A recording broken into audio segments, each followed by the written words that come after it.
What did taking back control, that famous phrase from the campaign, mean to you? It meant that immigration was going to be controlled, immigration would actually be reduced as well, and that the government would introduce the policies that would do that. It's done no such thing. And you say it's done no such thing. What are you basing your numbers and figures on? Well, if you look at the points-based system, it actually loosened the whole immigration system for work permits, for example. It reduced and lowered the ceilings for earnings, for qualifications. It abandoned the requirement to look locally first.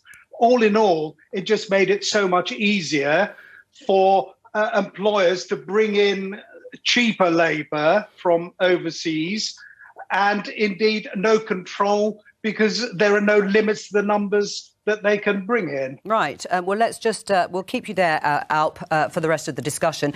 Matt, is this government still committed to bringing down overall levels of net migration, or was that never really its intention in the first place? Well, yes, it is. But I think what the point for many people about Brexit was being able to have a system that was able to attract the brightest and the best from around the world, rather than simply looking to the EU. And whether that is about doctors, whether it is about shortage occupations, the whole point of having that points-based system is that you are able to increase more control into the system, regardless of the numbers. The numbers are almost a separate issue. But you do have more control in a points-based system than we did in the EU. And that's what taking back control, I think, was about on one level. Of course, numbers are a part of it, but they are hang on.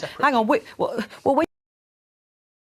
numbers are a separate thing. What are you talking about? What did the government promise when you look at the figures? I mean, the latest estimates by the Office for National Statistics, net migration from overseas to the UK in the year ending March 2020 totaled 313,000, the highest in 4 years and approaching the all-time record. Are you saying that numbers don't matter? No, I'm not saying that they don't matter at all, but I'm saying that they are a part of a broader equation.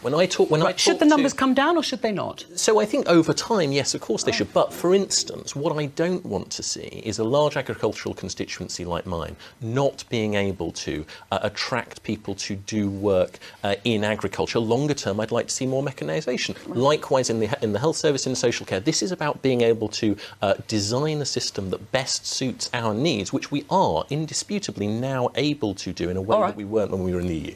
Alp, do you accept that numbers are just part of the broader picture?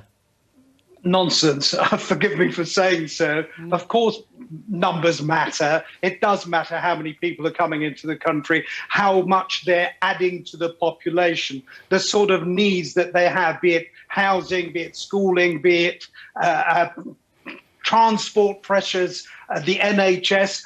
Of course, numbers matter, for goodness sake. And to suggest otherwise, I think, is doing a disservice to the people who suffer the most as a result of high numbers and high net migration. Do you think the government's going back then on what it promised? Well, it never made any attempt to stick to the promise.